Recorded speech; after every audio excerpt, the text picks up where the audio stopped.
I invited friends over for a BBQ, and they couldn't even get into my house. Why? Because the people who were supposed to protect my rights decided my private property was just another playground for their manipulation. The HOA. I tried to explain there was no violation, but they turned a blind eye and started throwing labels around. They thought I'd just roll over and accept their rules. But when I refused, I never thought I'd be dealing with this, especially not on a quiet Sunday afternoon. I was just getting the BBQ set up, ready to have a couple of friends over for a chill get-together, when I saw it. The HOA security guard, Mark, standing at the entrance of my driveway, hands on his hips, like some kind of self-appointed sheriff. "Can I help you?" I asked, raising an eyebrow. He didn't respond immediately, just stared at me with a smug look. "Your guests aren't allowed on this property. They don't have clearance." "Excuse me?" I took a moment to process the absurdity of it. "They're my guests, my friends. This is my house." Mark, however, wasn't budging. "HOA rules. Your guests need to be cleared through security before they can enter." I could feel my blood pressure rising. The HOA had no right to enforce this nonsense on me. I was paying for this house. I was following all the damn rules, but now they were dictating who I could have over? This wasn't a public park. It was my property. As I tried to call the HOA office, Mark's smug expression only grew more irritating. "You're wasting your time," he said. "I'm just doing my job. The system says no one gets in without approval." I wasn't about to stand for this. I didn't have to. They might have thought they could control my life, but this time they'd crossed a line. I wasn't going to just back down. The next few hours felt like a strange combination of fury and disbelief. I called the HOA office multiple times, only to be told by some robotic voice that no one was available. Meanwhile, Mark stayed parked outside, blocking my guests' cars like a bouncer at a nightclub. I was livid. This wasn't just a mistake. This was deliberate.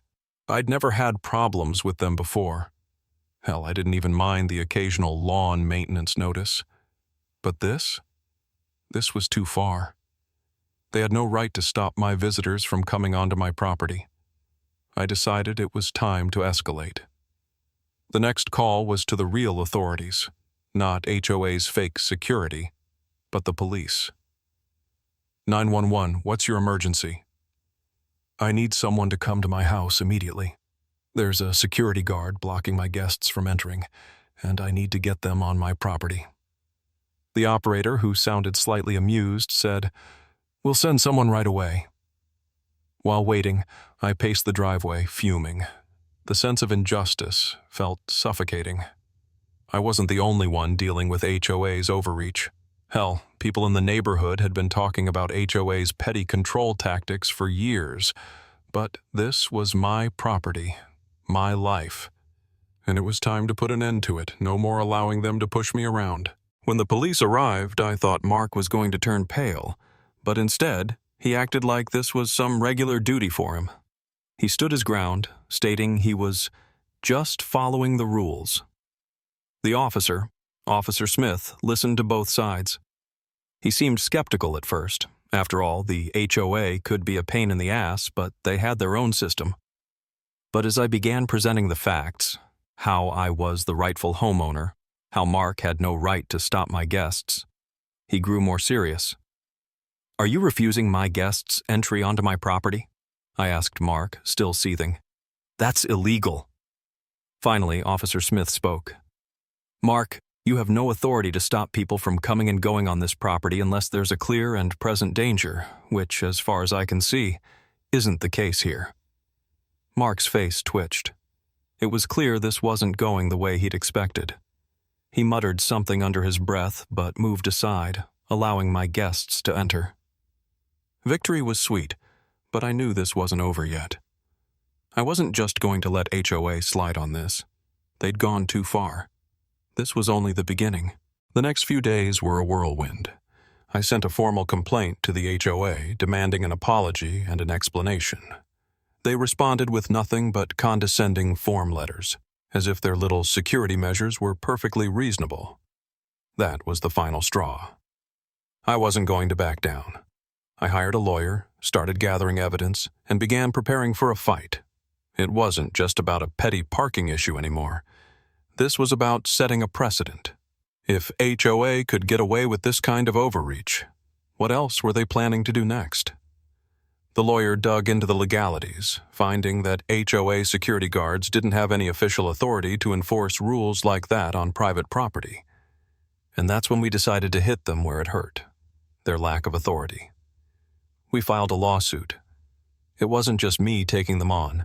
Neighbors started stepping forward, sharing their own stories of unjust fines, illegal fees, and violations of privacy.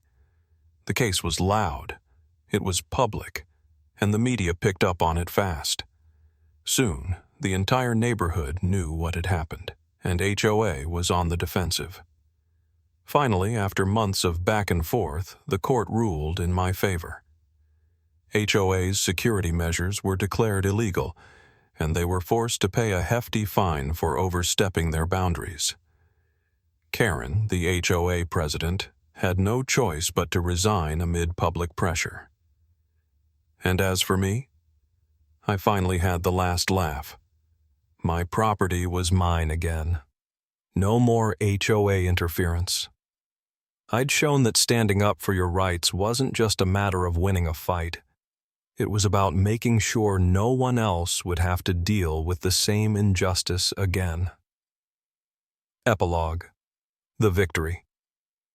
I kept the BBQ tradition alive, throwing my biggest party yet to celebrate. This time, no one was stopping anyone at my front gate. It was my house, my rules, and if HOA tried to pull anything like this again, well, they knew I wasn't the kind of person who'd let them get away with it. Not anymore.